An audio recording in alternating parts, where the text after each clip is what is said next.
ಕಾಂಗ್ರೆಸ್ ಸರ್ಕಾರ ಇದೊಂದು ನಾಲಾಯಕ್ ಸರ್ಕಾರ ಅಂತೇಳಿ ರಾಜ್ಯದ ಜನ ಮಾತನಾಡ್ತಾ ಇದ್ದಾರೆ. ಇದಕ್ಕೆ ಪುಷ್ಟಿ ಕೊಡುವ ರೀತಿಯಲ್ಲಿ ಮತ್ತೊಂದು ನಿರ್ಧಾರ ಹೊತ್ತು ತೆಗೆದುಕೊಂಡಿರುವಂಥದ್ದು, ವಿಧಾನಸೌಧದ ಒಳಗಡೆ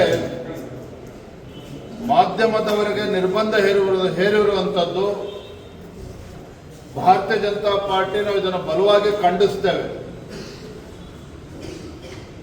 ಇಂಥ ಒಂದು ಪ್ರಜಾಪ್ರಭುತ್ವದ ವಿರೋಧಿ ನಡೆ, ಇಂಥ ತೀರ್ಮಾನಗಳನ್ನ ಯಾಕೆ ತೆಗೆದುಕೊಳ್ತಾ ಇದ್ದಾರೆ ನಮ್ಮಂತೂ ಅರ್ಥ ಆಗ್ತಾ ಇಲ್ಲ. ಕಳೆದ ಬೆಳಗಾವಿಯ ಅಧಿವೇಶನದ ಸಂದರ್ಭದಲ್ಲಿ ದ್ವೇಷ ಭಾಷಣದ ಕಾಯ್ದೆಯನ್ನು ಕೂಡ ತಂದರು. ನಾವು ಗಮನಿಸ್ತಾ ಹೋದರೆ ಈ ಸರ್ಕಾರ ಒಂದೊಂದು ನಿರ್ಣಯವೂ ಕೂಡ ಪ್ರಜಾಪ್ರಭುತ್ವವನ್ನು ಅಣಕಿಸುವ ರೀತಿಯಲ್ಲಿ ಈ ರೀತಿ ನಿರ್ಧಾರವನ್ನು ಕೈಗೊಳ್ತಾ ಇರತಕ್ಕಂಥದ್ದು ಖಂಡಿತ ಸರಿಯಲ್ಲ.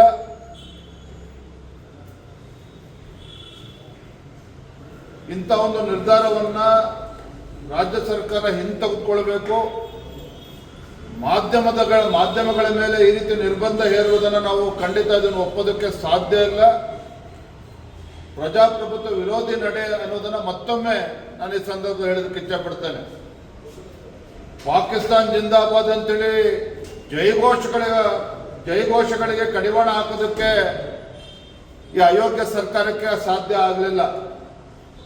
ಪಾಕಿಸ್ತಾನ್ ಜಿಂದಾಬಾದ್ ಅಂತೇಳಿ ಘೋಷಣೆ ಮೊಳಗಿದ್ರು ಕೂಡ ವಿಧಾನಸೌಧದಲ್ಲಿ ಪುರಾವೆಗಳಿಲ್ಲ ಅಂತೇಳಿ ಅದರ ವಿರುದ್ಧ ಒಂದು ಅಂತ ದೇಶದ್ರೋಹಿಗಳನ್ನ ಒಳಗಾಕೋದಕ್ಕೆ ಕಾಂಗ್ರೆಸ್ ಸರ್ಕಾರಕ್ಕೆ ಸಾಧ್ಯ ಆಗಲಿಲ್ಲ. ಅದು ಈಗ ಎಲ್ಲೋ ಯಾವುದೋ ಒಬ್ಬ ಕಚೇರಿಗಳಲ್ಲಿ ಸಚಿವರ ಕಚೇರಿ ಒಳಗೆ ಕಳ್ಳತನ ಆಯಿತು, ಮತ್ತೊಂದಾಯಿತು ಅನ್ನುವ ನೆಪವೊಡ್ಡಿ ಈ ರೀತಿ ಮಾಧ್ಯಮಗಳ ಮೇಲೆ ನಿರ್ಬಂಧ ಹೇರುವಂಥದ್ದು, ಈ ಒಂದು ಆದೇಶವನ್ನ ತತ್ಕ್ಷಣ ಹಿಂಪಡಿಬೇಕು ಅಂತೇಳಿ ನಾನು ಆಗ್ರಹಪಡಿಸ್ತಾ ಇದ್ದೇನೆ. ಕಾಂಗ್ರೆಸ್ ಸರ್ಕಾರ ಇದೊಂದು ನಾಲಾಯಕ್ ಸರ್ಕಾರ ಅಂತೇಳಿ ರಾಜ್ಯದ ಜನ ಮಾತನಾಡ್ತಾ ಇದ್ದಾರೆ. ಇದಕ್ಕೆ ಪುಷ್ಟಿ ಕೊಡುವ ರೀತಿಯಲ್ಲಿ ಮತ್ತೊಂದು ನಿರ್ಧಾರ ಹೊತ್ತು ತೆಗೆದುಕೊಂಡಿರುವಂಥದ್ದು, ವಿಧಾನಸೌಧದ ಒಳಗಡೆ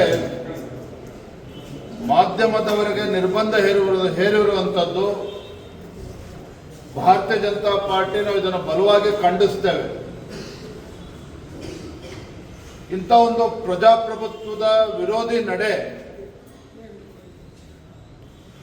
ಇಂಥ ತೀರ್ಮಾನಗಳನ್ನ ಯಾಕೆ ತೆಗೆದುಕೊಳ್ತಾ ಇದ್ದಾರೆ ನಮ್ಮಂತೂ ಅರ್ಥ ಆಗ್ತಾ ಇಲ್ಲ. ಕಳೆದ ಬೆಳಗಾವಿಯ ಅಧಿವೇಶನದ ಸಂದರ್ಭದಲ್ಲಿ ದ್ವೇಷ ಭಾಷಣದ ಕಾಯ್ದೆಯನ್ನು ಕೂಡ ತಂದರು. ನಾವು ಗಮನಿಸ್ತಾ ಹೋದರೆ ಈ ಸರ್ಕಾರ ಒಂದೊಂದು ನಿರ್ಣಯವೂ ಕೂಡ ಪ್ರಜಾಪ್ರಭುತ್ವವನ್ನು ಅಣಕಿಸುವ ರೀತಿಯಲ್ಲಿ ಈ ರೀತಿ ನಿರ್ಧಾರವನ್ನು ಕೈಗೊಳ್ತಾ ಇರತಕ್ಕಂಥದ್ದು ಖಂಡಿತ ಸರಿಯಲ್ಲ.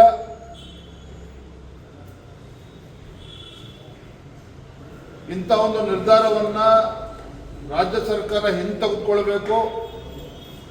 ಮಾಧ್ಯಮಗಳ ಮೇಲೆ ಈ ರೀತಿ ನಿರ್ಬಂಧ ಹೇರುವುದನ್ನು ನಾವು ಖಂಡಿತ ಅದನ್ನು ಒಪ್ಪೋದಕ್ಕೆ ಸಾಧ್ಯ ಇಲ್ಲ. ಪ್ರಜಾಪ್ರಭುತ್ವ ವಿರೋಧಿ ನಡೆ ಅನ್ನೋದನ್ನ ಮತ್ತೊಮ್ಮೆ ನಾನು ಈ ಸಂದರ್ಭದಲ್ಲಿ ಹೇಳೋದಕ್ಕೆ ಇಚ್ಛಪಡ್ತೇನೆ. ಪಾಕಿಸ್ತಾನ್ ಜಿಂದಾಬಾದ್ ಅಂತೇಳಿ ಜೈಘೋಷಗಳಿಗೆ ಕಡಿವಾಣ ಹಾಕೋದಕ್ಕೆ ಈ ಅಯೋಗ್ಯ ಸರ್ಕಾರಕ್ಕೆ ಸಾಧ್ಯ ಆಗಲಿಲ್ಲ. ಪಾಕಿಸ್ತಾನ್ ಜಿಂದಾಬಾದ್ ಅಂತೇಳಿ ಘೋಷಣೆ ಮೊಳಗಿದ್ರು ಕೂಡ ವಿಧಾನಸೌಧದಲ್ಲಿ ಪುರಾವೆಗಳಿಲ್ಲ ಅಂತೇಳಿ ಅದರ ವಿರುದ್ಧ ಒಂದು ಅಂತ ದೇಶದ್ರೋಹಿಗಳನ್ನ ಒಳಗಾಕೋದಕ್ಕೆ ಕಾಂಗ್ರೆಸ್ ಸರ್ಕಾರಕ್ಕೆ ಸಾಧ್ಯ ಆಗಲಿಲ್ಲ. ಅದು ಈಗ ಎಲ್ಲೋ ಯಾವುದೋ ಒಬ್ಬ ಕಚೇರಿಗಳಲ್ಲಿ ಸಚಿವರ ಕಚೇರಿ ಒಳಗೆ ಕಳ್ಳತನ ಆಯಿತು, ಮತ್ತೊಂದಾಯಿತು ಅನ್ನುವ ನೆಪವೊಡ್ಡಿ ಈ ರೀತಿ ಮಾಧ್ಯಮಗಳ ಮೇಲೆ ನಿರ್ಬಂಧ ಹೇರುವಂಥದ್ದು, ಈ ಒಂದು ಆದೇಶವನ್ನ ತತ್ಕ್ಷಣ ಹಿಂಪಡಿಬೇಕು ಅಂತೇಳಿ ನಾನು ಆಗ್ರಹಪಡಿಸ್ತಾ ಇದ್ದೇನೆ.